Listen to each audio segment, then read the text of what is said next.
നെല്ലുവായ് വൈകുണ്ഠ ഏകാദശി നാളിൽ ദർശന പുണ്യം തേടി നെല്ലുവായ് ധന്വന്തരി ക്ഷേത്രത്തിലേക്ക് ഒഴുകിയെത്തിയത് ആയിരങ്ങൾ.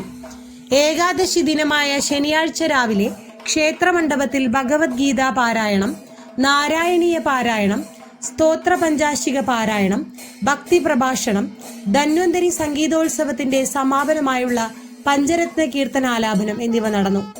GS ബാലമുരളി, ഗുരുവായൂർ മണികണ്ഠൻ, ശ്രീദേവി അങ്ങാടിപ്പുറം, കലാമണ്ഡലം കാർത്തികേയൻ എന്നിവർ നേതൃത്വം നൽകി. ഏകാദശി പ്രസാദ ഊട്ട് ദേവസ്വം ബോർഡ് അംഗം പ്രേംരാജ് ചൂണ്ടലാത്ത് ഉദ്ഘാടനം ചെയ്തു. 5 മണിക്കൂറിലധികം നീണ്ടുനിന്ന ഊട്ട് വൈകിട്ട് 4 അവസാനിച്ചത്. ഉച്ചതിരിഞ്ഞ് കാഴ്ചശീവേലി എഴുന്നള്ളിപ്പിൽ ഗജവീരൻ വലിയ പുരയ്ക്കൽ സൂര്യൻ തിടമ്പേറ്റി. ആകെ 3 ആനകൾ പങ്കെടുത്തു.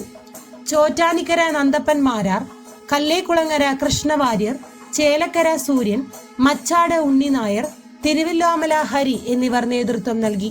പള്ളിമണ്ണ രാജീവിന്റെ നേതൃത്വത്തിൽ മേളം നടന്നു. വൈകിട്ട് നടക്കൽപ്പറ, നിറമാല, സമ്പൂർണ്ണ നെയ്വിളക്ക്, സ്പെഷ്യൽ നാഗസ്വരം, രാത്രി ഭക്തിഗാനമേള, ഇരട്ടത്തായമ്പക, കേളി, കൊമ്പുപറ്റ്, കുഴൽപ്പറ്റ്, പഞ്ചവാദ്യം, മേളം എന്നിവ നടന്നു. ഇന്ന് രാവിലെ ദ്വാദശി പാരണ, 7 ദ്വാദശി പണം സ്വീകരിക്കൽ, 9 ദ്വാദശി ഊട്ട് എന്നിവയോടെ ഏകാദശി ഉത്സവം സമാപിച്ചു.